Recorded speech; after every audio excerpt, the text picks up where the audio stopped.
Iya. Ya, boleh tepuk tangan buat teman-teman. Ya, guys. Mungkin kalau dari Adi sih sekian, berapa menit ya? Baru 20. 20 menit. Nah, 10 menitnya lagi mau klarifikasi aja soal tadi kan Kang boleh nanti sharing tentang kenapa akun orang Purwakarta bisa dihack. Nah, bahwa satu, kejahatan cyber itu ada guys. Dan itu tanpa kita sadari. Kita ngerasanya kayak semuanya aman-aman aja, teman-teman bermain media sosial aman-aman aja, tapi di luar sana, di dunia yang nggak kita lihat sana, banyak orang-orang yang mengincar beberapa akun-akun sosial media yang cukup potensial. Adi tidak berani berasumsi bahwa orang Purwakarta dihack sama pihak tertentu. Maksudnya adalah kontra pemerintah dan lain sebagainya, atau misalnya orang apalah komunitas tertentu. Adi nggak berani nggak berani mengklaim hal tersebut karena yang Adi dapatin adalah ada salah satu hacker memang bukan orang kita di luar sana yang memang menjadikan beberapa akun sosial media itu jadi bahan bisnis yang diperjualbelikan. Nah, lebih seremnya lagi adalah bukan akun sosial medianya, tapi pernah dengar istilah phishing nggak?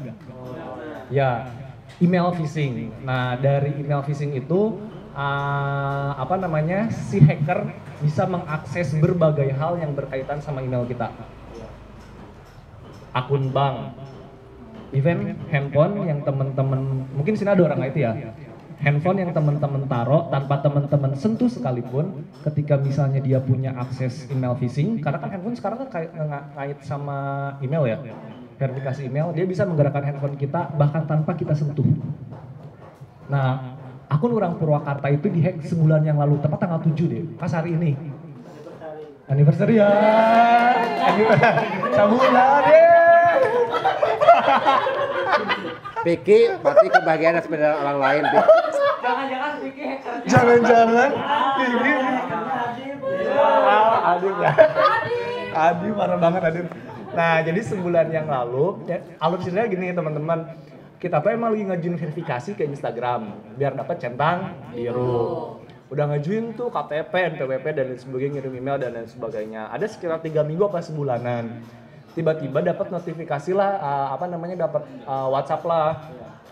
Dan itu sama persis.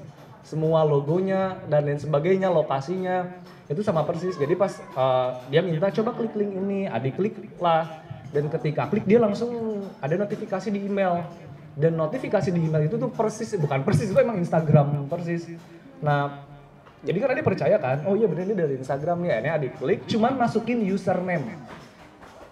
Masukin di situ fill in your username. Akhirnya masukin lah orang Purwakarta karena mikirnya oh ini mah dari Instagram kan, emang kita lagi ngajuin verifikasi. Itu nggak nyampe 5 menit, tiba-tiba kayak pas mau masuk Instagram lagi auto close.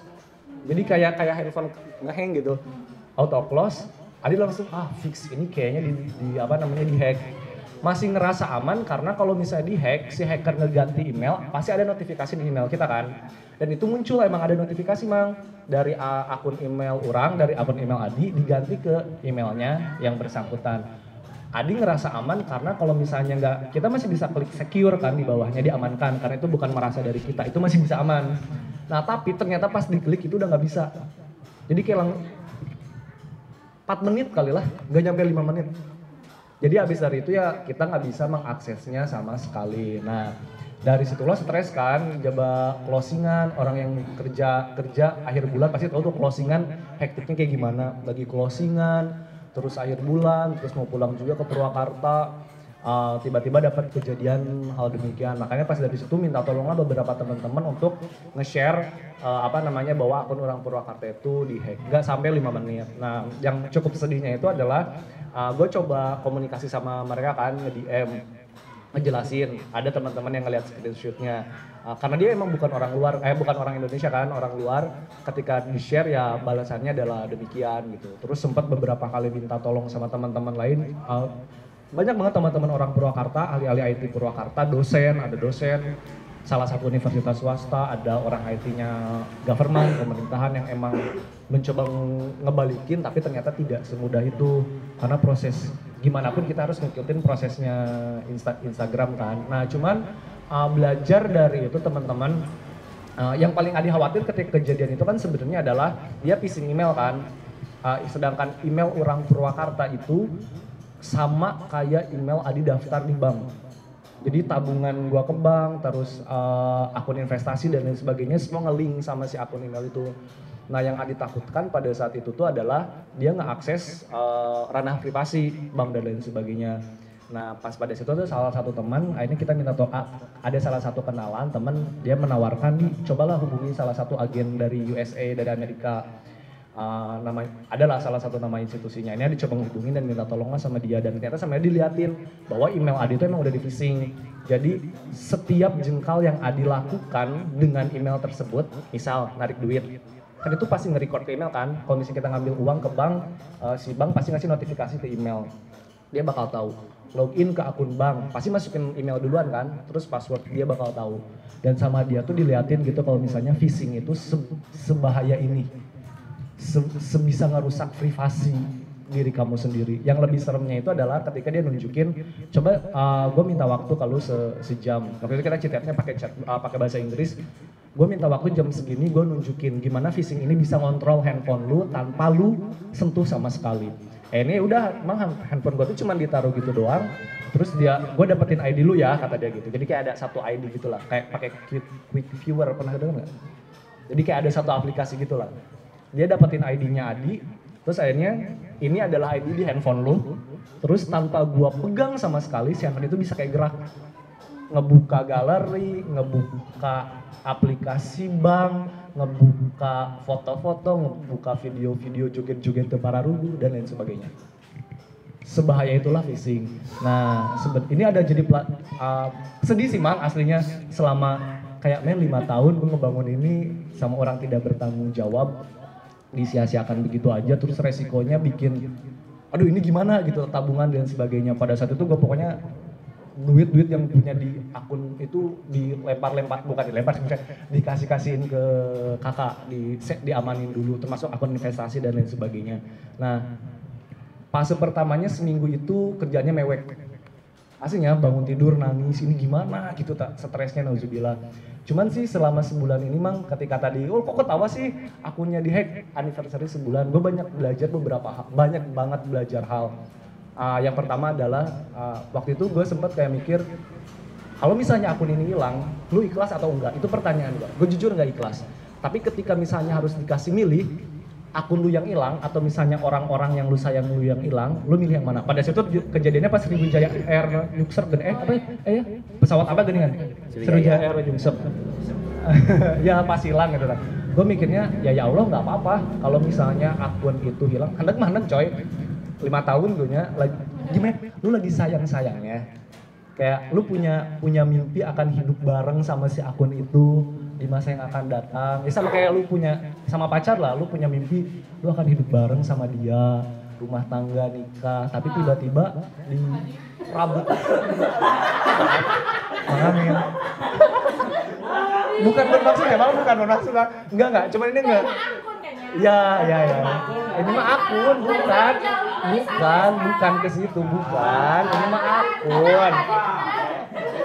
Kayak tidak usah dibesar-besarkan. Aduh, tahun depan gak diajak lagi ke sini nih kayaknya. Ya kayak 5 tahun bareng-bareng gitu.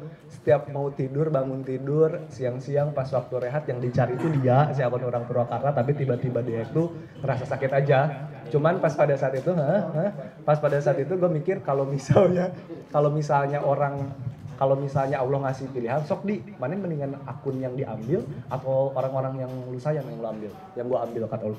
Gue memilih ya udah nggak apa-apa, akun aja. Walaupun ya tetap ada mewek-meweknya dalam seminggu atau misalnya lagi bangun tidur kayak, aduh ini kayak gimana lagi ya gitu nasibnya ke depannya gitu. Cuman gue percaya sih Mang, ketika satu masalah, ini jadi sharing kemana-mana nggak apa-apa ya? Nggak apa-apa, mau sharing ke pasar Jumat. Oh ya nggak apa-apa, siap. Ini mah pasar Rebo. Cuman kayak gue percaya sih Mang, kayak setiap, ini mah refresh semangatnya masing-masing bahwa kadang individu itu harus di pull down, dijatuhin dulu buat rise up. Jadi kayak Tuhan tuh kadang suka ngasih kayak challenge biar lu jatuh dulu buat level naik. Nah emang dasarnya si Altia di waktu itu tuh akhir tahun sebelum 2020, kan sama teman-teman tuh wish harapan lo apa sih? Nah bulan November akhir mau Desember, gue agak challenge, bukan berarti nantangin Allah ya Allah bukan berarti nantangin Allah sama dia, kayak nge-challenge gitu. Ya Allah 2021 kan ditanya, di 2021 lo mau ngapain? Kalau misalnya boleh, kasih gua challenge ya Allah, pull me down, biarin gua jatuh, tapi raise me up level one level higher. Jadi jatuhin saya, tapi tolong buat diangkat lagi selevel lebih tinggi. Dan itu terjadi pas awal Januari kemarin banget, 5 Januari ketika akhirnya jatuh. Aslinya kayak apa sih? Kayak lu hilang semangat. Lu nggak tahu harus kayak gimana lagi. Cuman kayak percaya aja bahwa entah mungkin sebulan, 2 bulan, setahun atau 2 tahun lagi, gua bakal raise up, jadi bakal naik selevel lebih tinggi.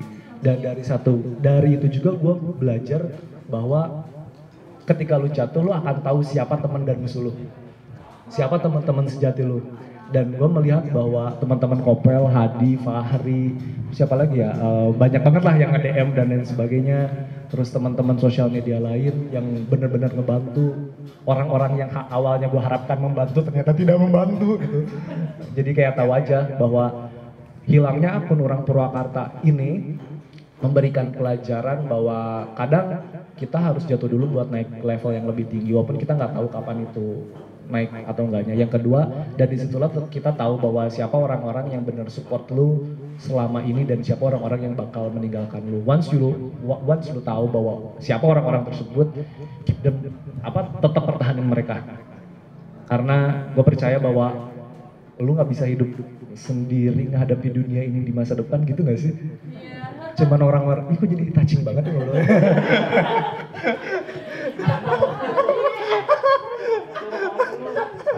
Karena pada akhirnya lo akan meminta tolong orang-orang di sekitar lo untuk bisa membuat tadi level lo up lagi, gitu sih. Ya, itulah klarifikasinya teman-teman. Mungkin ada yang mempertanyakan kenapa sih akun orang Purwakarta dihack, dan itulah penjelasannya. Dan tapi sampai sekarang akun tersebut masih belum bisa dikembalikan karena kita masih tertahan sama regulasinya Instagram. Dan ketika teman-teman kayak tahu cuman Instagram bikin akun dan lain sebagainya, di balik itunya meribetnya nauzubillah. Harus ada aja baru 2 kali verifikasi masih belum dikasih. Kayak verifikasi SIM, foto sama SIM jepret dikirim, dia masih belum, nah ini kayaknya bukan kamu deh gitu. Kita masih belum ngasihin si akun ini punya kamu. Coba foto sama kode yang dikasih Instagram bilang enggak, ini masih bukan kamu deh. Seribet itu. Jadi buat teman-teman yang emang punya sosial media, Kopel, mulai dari sekarang make sure bahwa email dan passwordnya itu adalah aman, secure. Autentifikasi 2 faktor, terus hal-hal administratif kayak gitu dijaga dengan baik lah. Dan harus email yang emang digunakan itu benar-benar aman gitu. Dan hati-hati dalam mengklik. Benar. Walaupun itu menggairahkan untuk diklik, tapi jika merasa itu berbahaya jangan diklik.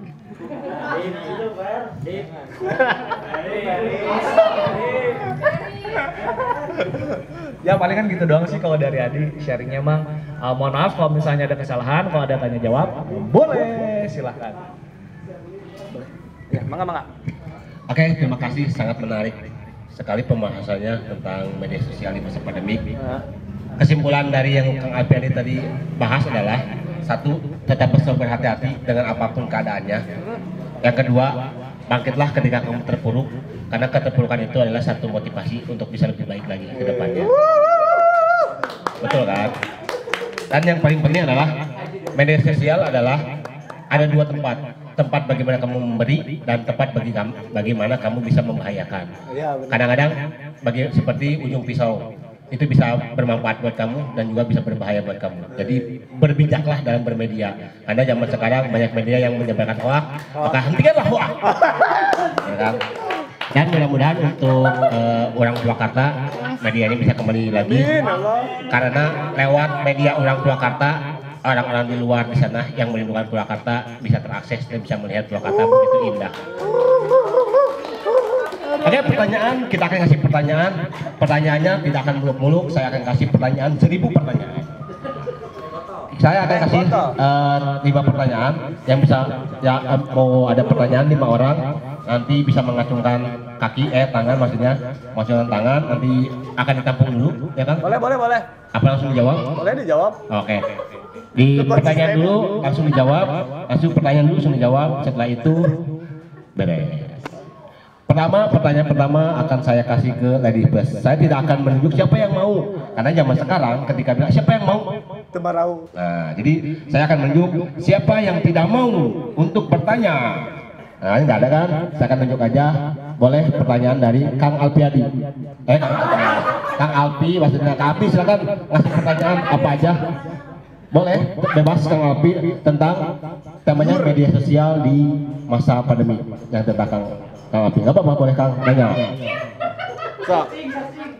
Enggak apa-apa. Boleh pertanyaannya. Ditunggu dalam hitungan 3, 2, 1.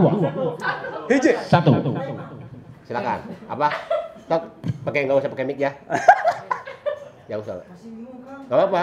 Pertanyaannya adalah masih bingung. Bagaimana media sosial itu ketika kita masih bingung?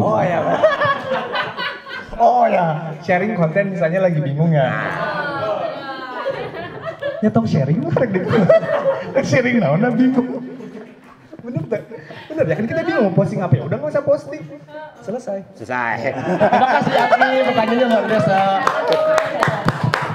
Oke, pertanyaan kedua ya. Jadi kalian harus siap-siap karena ini adalah melatih fokus. Ketika seseorang itu melatih fokus, mereka akan siap. Idam, boleh ngasih pertanyaan? Pertanyaan boleh? Jago Idam lah. Boleh? Gini, om. Abang. Emak. Wah. Nah gini Wak.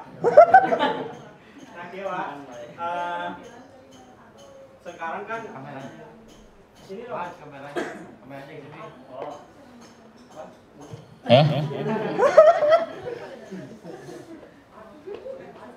Tadi ya tinggal dia.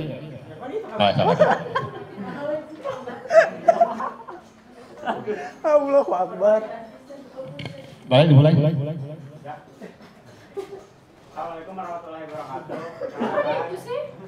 Gak apa-apa. Ya, lanjut. Assalamualaikum warahmatullahi wabarakatuh. Perkenalkan nama saya Idam. Saya dari Kopel. Ingin bertanya kepada Wak Alpiadi. Bagaimana sih cara kita untuk memaksimalkan sosial media? Udah. Pertanyaannya adalah, Kang. Pertanyaannya adalah, bagaimana cara kita memaksimalkan media sosial? Maksudnya memaksimalkan dalam bentuk yang bermanfaat. Oh ya benar. Mungkin itu. Ya kan? Kan saya moderator. Iya benar. Iya benar. Bagaimana cara memaksimalkan peran sosial media? Ya satu, kamu harus tahu dulu sosial medianya mau dibawa kemana yang akan kamu bangun. Ketika misalnya tahu mau dibawa kemana, tahu sih. Kalau misalnya kamu pertama tahu bahwa karakter tadi ya dibilang pentingnya karakter sosial media itu, kalau misalnya kamu tahu arah sosial media kamu diarahkan, itu nanti akan jadi semacam indikator kamu nuruninnya mau kayak gimana. Contoh, kalau orang Purwakarta ketika pertama kali di set itu tagline-nya adalah proud to be orang Purwakarta, bangga jadi orang Purwakarta. Nah turunan bangga jadi orang Purwakarta itu kayak gimana? Nah dulu pas kuliah tuh Adi belajar salah satu teori politik soft diplomasi. Penulisnya namanya Robert Enye soft diplomasi lah. Nah dia bilang kalau misalnya ada salah satu cara biar kamu bisa ngebangun semangat atau spirit nasionalisme satu negara, biar warga negaranya tuh bangga sama negaranya. Nah, karena negara itu bangga, warga negaranya bangga, itu bisa memperkuat posisi negara kamu di daya tawar dengan negara-negara lain. Nah, turunannya itu caranya kayak gimana? Satu, kamu buat promosi gila-gilaan tentang beberapa hal. Pertama, sosial. Ya kita kalau orang Purwakarta sosial, budaya, termasuk kuliner di dalamnya, sama hal-hal positif lainnya. Ketika kamu ngebangun promosi gila-gilaan sampai akhirnya merasuk ke warga negara dan warga negara itu merasa bangga, posisi negara kamu itu bisa dipandang sama negara lain. Nah, Contohnya kayak gimana? Korea Selatan. Kalau teman-teman tahu K-pop kan, dia tuh sebenarnya kan bukan setahun 2 tahunnya ngebangun K-pop.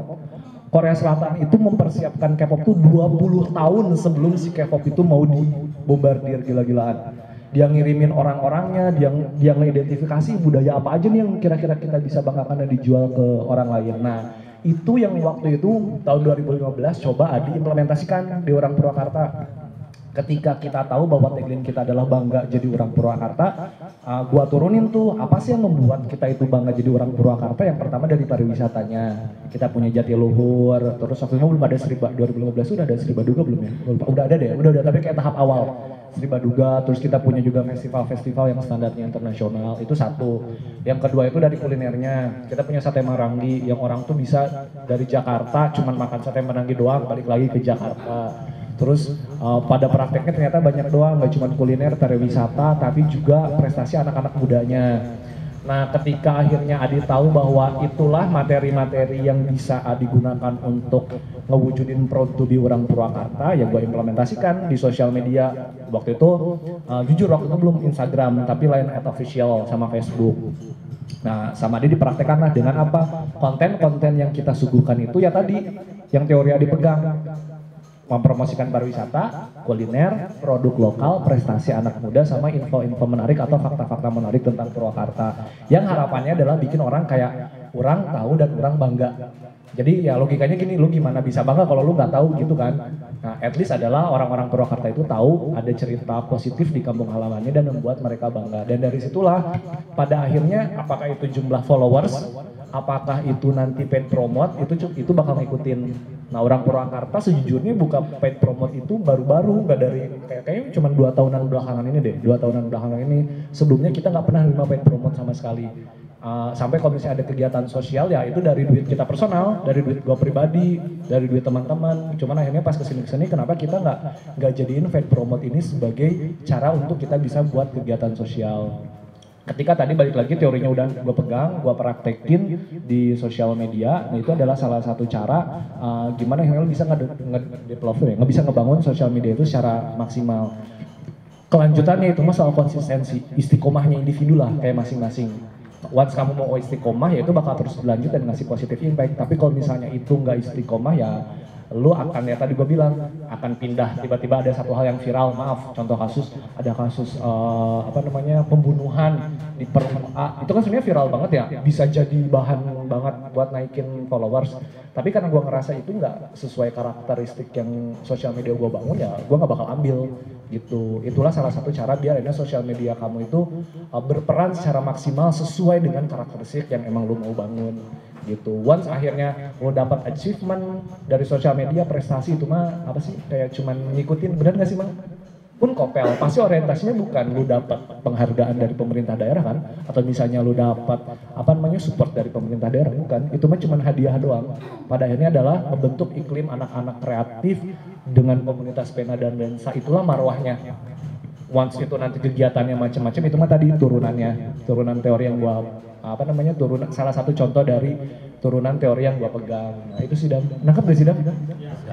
Ya jadi pertama lu tahu dulu karakternya kayak gimana, terus lu turunin indikatornya apa aja. Nah setelah itu adalah tinggal istiqomahnya. Gitu, begitu Bapak, sama-sama. Oke, mungkin jawabannya adalah ketika kamu punya media sosial, sering-seringlah mempromosikan media sosial kamu sendiri. Karena konsistensi adalah hal yang paling penting. Adalah kunci dari gembok. Betul kan, kunci dari gembok. Oke, pertanyaan yang ketiga adalah saya akan melimpahkan kepada si Tetes, boleh?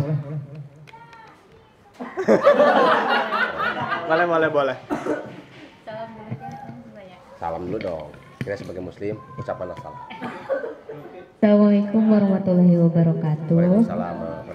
Perkenalkan, nama saya Winata Ramadhani Mutiara, saya dari Pleret.